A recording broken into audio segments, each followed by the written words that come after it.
Sorry না ঠিক আছে তাই করে নি কি করবো ঘরের কাজ হয় না বড় হয়ে থাকে বেলা হয়ে যায় রান্না হয় না খিদা পায় তো কি করবো মাথা করবো ঠিক আছে চলো চলো এটা মাথা রাখবা যে মাথা গরম করলে পরে কাজটা কিন্তু আগাই যাবে না কি করবো ঘরের কাজ হচ্ছে না আমি পারছি না সাইলেন্টলি হ্যান্ডেল করতে হবে আমি করতে পারছি না কিছু না ওইটা মাথা কামড় না ঠিক আছে হ্যালো এভরিওয়ান, কেমন আছো সবাই? আজ হচ্ছে 5ই মে রবিবার। দেখো আমাদের মধ্যেও কিন্তু রাগারাগি ঝগড়া ঝামেলা আমরা প্রচুর করি, তবে এই না যে আমরা ঝামেলাই করি না, আমরাও কিন্তু প্রচুর ঝগড়া করি, শুধু তোমাদের দেখাই না তাই, বুঝেছো? আর একটা সুন্দর সম্পর্ক মানে এই না যে দুজনের মধ্যে কখনোই রাগারাগি হয় না, কথা কাটাকাটি হয় না, মন খারাপ হয় না, কেউ কারো উপর বিরক্ত হয় না। আর একটা সুন্দর সম্পর্ক মানে তো এটাই না, এই সব কিছু হয়ে যাওয়ার পরেও তারা কত তাড়াতাড়ি সব কিছু ঠিক করে ফেলে, সেই আগের মতো হাসতে পারে, তাই না? এখন তো গরমের দিন, সিম্বা খাটে ঘুমায় না, সিম্বা ঘরের মধ্যেই ওর যেখানে ভালো লাগে সেখানে ঘুমায়, তবে ভোরের দিকে খাটে উঠতে চায়, ঘুমোতে চায়, কিন্তু মশারি টানানো থাকে তো সেই জন্য উঠতে পারে না। আমি যখন উঠি তখন মশারিটা খুলে দিই, তখন এসে ওর পাপার কাছে ঘুমায়। তো ফার্স্টে এসে তো খুব আদর করবে আমাকে, ওর পাপাকে, তারপরে ওর পাপা যতক্ষণ ঘুমাবে ও ঠিক পড়ে পড়ে ততক্ষণই ঘুমাবে। আর তোমরা কি নোটিস করলে সিম্বুর ঘুমানোর স্টাইলটা? যতক্ষণ না পর্যন্ত ওর কানে কোনো আওয়াজ যাবে, আর ওর পাপার তো একটু বেলা করেই ঘুম থেকে ওঠার অভ্যাস, সেটা 9টা হোক কিংবা 10টা, সিম্বাও পড়ে পড়েই ঘুমাবে। এই দেখো ঘুম ভেঙেছে রাজপুত্রের, ওর পাপা উঠেছে, ঘুম ভাঙানোর স্টাইলটা দেখো, ওরে বাবারে শীত হয়ে শুয়ে পড়ছে, আর একটু মনে ঘুমাতে লাগতো। আজকে সকাল থেকেই মেঘলা আকাশ, ঠান্ডা হাওয়া দিচ্ছে, হয়তো কোথাও বৃষ্টি হচ্ছে বা আমাদের এখানে বৃষ্টি হবে। তো আমার কিছু কুর্তি ছিল সেগুলো কেচে দিলাম, কখন আবার বৃষ্টি আসে। তারপর আমিও সকালে ফ্রেশ হয়ে জুস আর কিছু ড্রাই ফ্রুট খেয়ে নিলাম। আর এদিকে ও গেছে বাজারে, গেছেই 9টার দিকে বাজারে, আর বাজার থেকে এসে রান্না করে খেতে খেতে অনেকটা দেরি হয়ে যাবে আর খিদেও পেয়ে যাবে, তাই আমি বানিয়েছিলাম আমাদের দুজনের জন্য গোবিন্দভোগ চালের খিচুড়ি। ও বাজার থেকে এনেছে আজকে ইলিশ মাছ আর গলদা চিংড়ি। আর দেখো গলদা চিংড়ি যখনই ও আনবে তখনই না খোসাটা ছাড়িয়ে আনবে, ওর খোসা সমেত খেতে ভালো লাগে না, কিন্তু আমার ভালো লাগে, কিন্তু খোসা ছাড়িয়ে খেলে আর কি বা থাকলো, তাই না বলো? যাই হোক, তোমাদের সাথে শেয়ার করবো আমার সাথে ঘটে যাওয়া খারাপ একটা দিনের কথা। হঠাৎই আমার টয়লেট ইনফেকশন হয়ে যায়, তখনও কিন্তু আমি ভিডিওই করতাম, কিন্তু বলিনি এই কারণে কে কিভাবে নেবে, বাজে কমেন্ট আসবে সেই জন্য, কিন্তু আমার মনে হলো তোমাদের সাথে কথাটা আমি শেয়ার করি। যে কোনো রোগ কিন্তু মানুষেরই হয়। এর আগের বছর ওর ভোটের ডিউটি পড়লো, আর ওদের তো একদিন আগেই বেরিয়ে যেতে হয়, আর আমরা তখন ভাড়া বাড়িতেই ছিলাম, আর আমাদের না তখন নতুন বাড়ির কাজ চলছিল, আর ওরও একটা টেনশন ছিল, 2 দিন থাকতে পারবে না, এদিকে বাড়ির কাজ হচ্ছে, আমি পুরোটা এদিকে কি করে সামলাবো। তো আমি ওকে সাহস দিলাম, তুমি ডিউটি করে এসো, আমি এদিকে পুরোটা সামলে নেবো।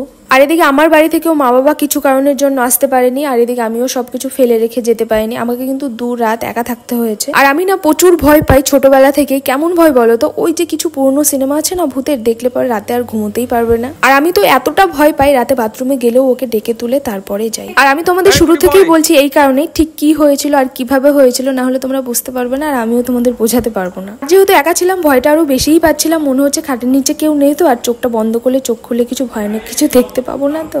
মনে হচ্ছে মাঝরাতে কিছু একটা আওয়াজ হচ্ছে। সব ঘরের লাইট অন করে রেখেছিলাম, বেডরুমের রড লাইট, এমনকি আরো 2টো লাইট অন করে রেখেছিলাম। সারা রাত এক কাত হয়ে শুয়ে থাকতাম, এমন ভাবে শুতাম যাতে ঘরের সবকিছু আমি দেখতে পাই। রান্না এখনো হয়নি বেটু, তুমি তো বসে আছো, কখন খাবার রান্না হবে? ওই দেখো তোমার প্রেসার সিটি এখনো মারেনি, সিটি মারুক তারপরে দেবো না, তুমি একটু বসো, বুঝছো? আর কি দিয়ে ভাত খাবা? চিকেন? আর যেটা সব থেকে বড় বিষয়, রাতে একবারও আমি বাথরুমে যেতাম না ভয়ে। দেখো আসলে কিন্তু ভয়ের তেমন কিছুই নেই। আমরা যেখানে ভাড়া থাকতাম সেখানে ওপরে নিচে, এমনকি আমার সামনের ঘরে একটা জেঠিমা থাকতো, ওনাদের ফুল ফ্যামিলি সহ সব ঘরেই লোক থাকতো, তারপরেও আমার এত ভয়। আমার বাবা বলতো সবসময় যে এগুলো হচ্ছে মনের ভয়, আমারও ঠিক সেরকমটাই হয়।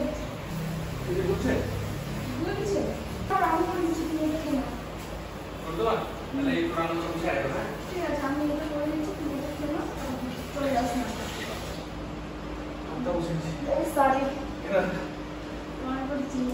না ঠিক আছে তাই করে নি কি করবো ঘরের কাজ হয় না বড় হয়ে থাকে বেলা হয়ে যায় রান্না হয় না খিদা পায় তো কি করবো মাথা করবো ঠিক আছে চলো চলো এটা মাথা রাখবা যে মাথা গরম করলে পরে কাজটা কিন্তু আগাই যাবে না। কি করবো ঘরের কাজ হচ্ছে না আমি পারছি না সাইলেন্টলি হ্যান্ডেল করতে হবে। আমি করতে পারছি না কিছু না ওইটা মাথা কামড় না ঠিক আছে এটা বলছি আমি যে মাথা গরম করা হচ্ছে সব মুখের কাজ, এটা আগে শিখে যাও। মাথা গরম করলে কোনো কাজ হবে না, মাথা গরম করলে নিজের মাথাটাই খারাপ হবে, ঠিক আছে? এটা বুঝতে হবে যে মাথা গরম করে কোনো লাভ নাই। ঠিক আছে সরি চলো ঠিক আছে ওকে ওকে চলো বাপরে গরম। আর এই দুদিন না ঠিকমতো রান্না করে আমি খাইনি, বেশিরভাগ সময় শুকনো খাবার খেয়েই থেকেছি, বিস্কুট মুড়ি এটা ওটা। আর কাজের এখান থেকে যাওয়ার পর গিয়ে আর রান্না করে খাওয়ার এনার্জিটুকুই থাকতো না। তো এই দুদিন না হয়েছে ঠিকমতো খাওয়া দাওয়া, না হয়েছে ঠিকমতো ঘুম। আর একটা স্বাভাবিক মানুষ রাতে 1-2 বার অন্তত যায়, না হয়েছে সেটা। তো সব মিলিয়েও বাড়িতে আসার পরই আমি হঠাৎ করেই ভোরবেলাতে বাথরুমে যাই, আমার টয়লেট হচ্ছে না। তো আমি খুব একটা সিরিয়াসভাবে ব্যাপারটা তখন নিইনি। তারপর যখন সকাল হলো, সকাল গড়িয়ে বিকেল হলো, যতবার বাথরুমে যাচ্ছি হচ্ছে না, তখন আমিও সিরিয়াস হলাম। বাড়ির সবাই তখন চিন্তায় পড়ে গেল। আর এদিকে বর বলছে বেশি বেশি করে জল খাওয়ার। আমি সকাল থেকে যে বোতল জল খেয়েছি তার ঠিক নেই। আর এদিকে আমার এতটা কষ্ট হচ্ছে আমি বলে বোঝাতে পারবো না। আর এদিকে আমার পেটটা ফুলে যাচ্ছে। ও কখন থেকে এসে বলছে পাপা চলো চলো চলো, তুমি বুঝতেই পারো না। কখন থেকে বলছি যে পাপা আমাকে বাইরে নিয়ে চলো, ওই দেখো ওই দেখো ওই দেখো।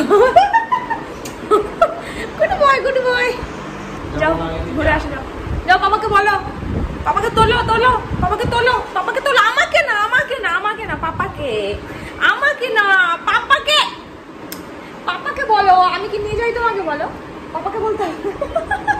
পাপাকে বলো, পাপাকে। ওকে নাও নাও নাও, ওকে নিয়ে যাও টয়লেট ট্রে। কেসে কেসে বেটু, কেসে কেসে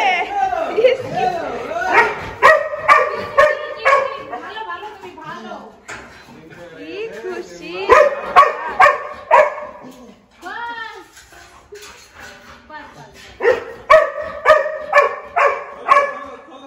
খোলো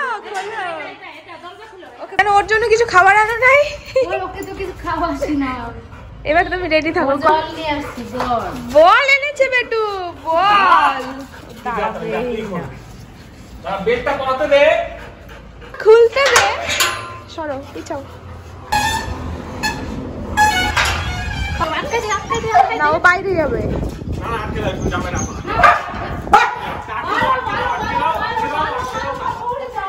ওকে এটা আদর করো, করো করো আদর করো।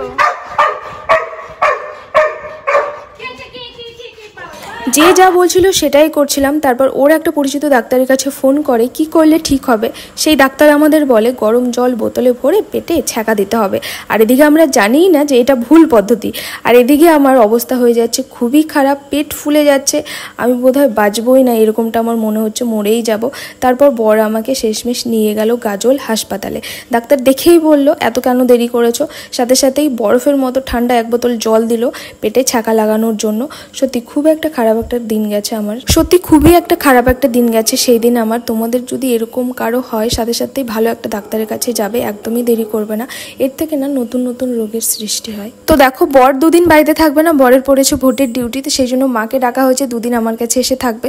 তো কি হয়েছে না, কাল রাতে ভোর 5টার অ্যালার্ম লাগানো হয়েছে। তো সকালে আমরা ঘুমিয়ে আছি যে অ্যালার্ম বাজবে উঠবো, তারপর আমি ওকে একটু রান্নাবান্না করে দেবো। তো অ্যালার্ম আর বাজছে না, অ্যালার্ম হয়ে আছে বিকেল 5টার। তারপর উঠে দেখি 5:30 বেজে গেছে। তাড়াতাড়ি এলাম ওর জন্য খাবার বানাতে। কাল রাতে ছোলা ভিজিয়ে রেখেছিলাম যে ওকে একটু ছোলার ঘুগনি করে দেবো আর রুটি করে দেবো। তো এতটাই দেরি হয়ে গেছে, বর বলছি আমি কোনো কিছুই নেবো না, খাবার নেওয়ার সময়ই নেই আমার, আমি বেরিয়ে যাব। তো তাড়াতাড়ি করে আমি ভেবেছিলাম ছোলা একটু সেদ্ধ করে লঙ্কা আর পেঁয়াজ দিয়ে ভেজে দেবো। একা হাতে হলে এটা হতো না, তো মা ছিল বলে মা তাড়াতাড়ি ঘুগনিটা করে নিল আর আমি রুটিটা ভেজে নিলাম। আর সকালে যেহেতু বর খালি পেটে খালি মুখে বেরোবে, তো সেই জন্য বরকে বললাম আমি ঘুগনিটা ঠান্ডা হতে রেখেছি, তুমি একটা রুটি খেয়ে যাও। তো বর বলছে আমি দিনেও খাবো, তুমি আমাকে দিলে রুটি ছোলার তরকারি এখনও খাবো, তো পরে আর খেতে ইচ্ছে করবে না। তো তারপর আমি বললাম ঠিক আছে তাহলে একটু মুড়ি কিনা হয় খেয়ে যাও ছোলার তরকারি দিয়ে। তো সেটাই ও রেডি হচ্ছিল, তো আমি ওকে একটু খাইয়ে দিচ্ছিলাম। আর এদিকে না ও সব কিছুতেই, সব ব্যাপারে সব কিছুতেই ও লেট করে ফেলে। তো আজকেও সেটাই হয়েছে, তো ও অনেক তাড়াহুড়ো করছিল, তো আমি ওকে খাইয়ে দিচ্ছিলাম। তারপরে ও যাবা সকালবেলা তো একটু কম চলছে।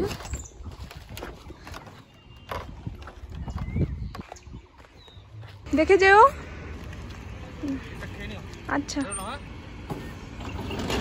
তো চলো বর তো বেরিয়ে গেল। আজকের ভিডিও আমি এখানেই শেষ করছি। সবাই ভালো থেকো, সুস্থ থেকো, বাই।